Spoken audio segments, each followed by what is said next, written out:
Chapter 4. Fagin.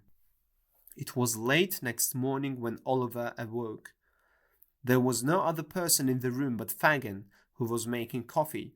When the coffee was ready, the old man turned round, looked at Oliver and called him by his name. Oliver did not answer, and Fagin thought that the boy was asleep. Then Fagin took a small box from under the floor and placed it carefully on the table. His eyes glistened as he took from the box a magnificent gold watch adorned with jewels. Then Fagin took out of the box such beautiful rings, bracelets, and other articles of jewelry that Oliver had no idea even of their names. Suddenly, the old man's dark eyes fell on Oliver's face. The boy's eyes were fixed on him in curiosity. The old man understood he was observed. He closed the lid of the box with a crash, and laying his hand on a bread knife which was on the table, stood furiously up. "What do you watch me for? Why are you awake? What have you seen? Speak out, boy! Quick, quick!" "I wasn't able to sleep any longer, sir," replied Oliver meekly. "I am very sorry if I have disturbed you, sir." "You were not awake an hour ago," said Fagin fiercely. "No, no, indeed," replied Oliver. "Are you sure?" cried the old man with a still fiercer look than before. "Upon my word I was not, sir," replied Oliver earnestly. "I was not indeed, sir." "Very good, my dear," said the man, abruptly resuming his old manner and playing with the knife a little, just to show it was a game. "Of course I know that, my dear. I only tried to frighten you. You're a brave boy, huh? You're a brave boy, Oliver."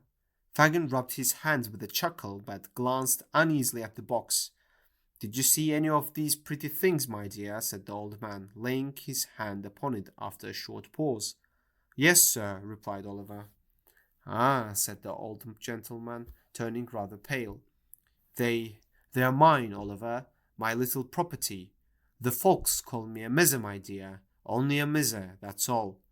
Oliver thought the old gentleman must be a miser to live in such a dirty place with so many valuable things.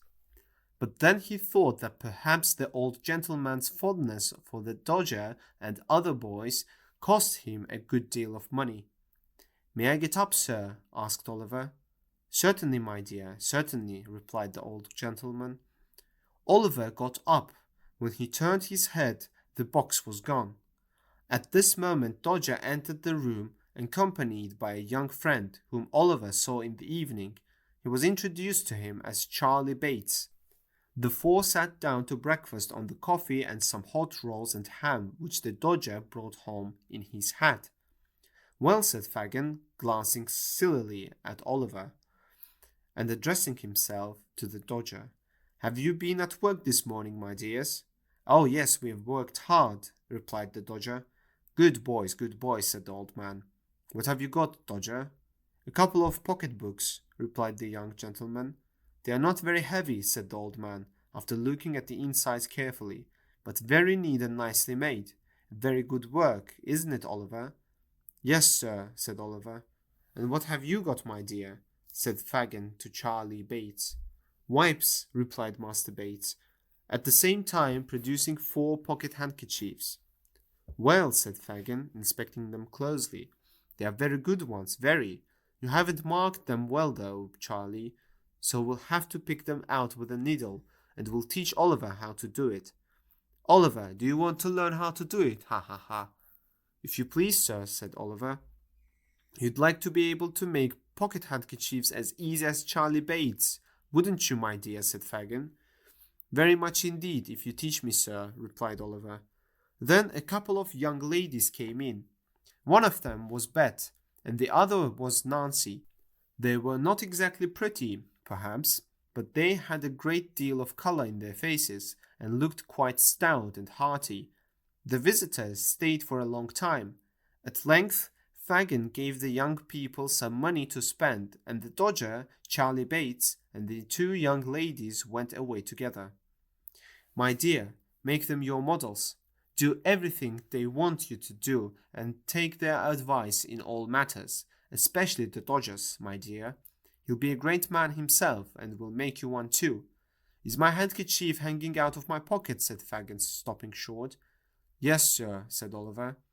See if you can take it out without my feeling it." Oliver held up the bottom of the pocket with one hand and drew the handkerchief lightly out of it with the other. "Is it gone?" cried the old gentleman. "Here it is, sir," said Oliver, showing it in his hand. "You're a clever boy, my dear," said the playful old gentleman, patting Oliver on the head approvingly. "Here's a shilling for you. If you go on in this way, you'll be the greatest man of the time. And now come here, and I'll show you how to take the marks out of the handkerchiefs."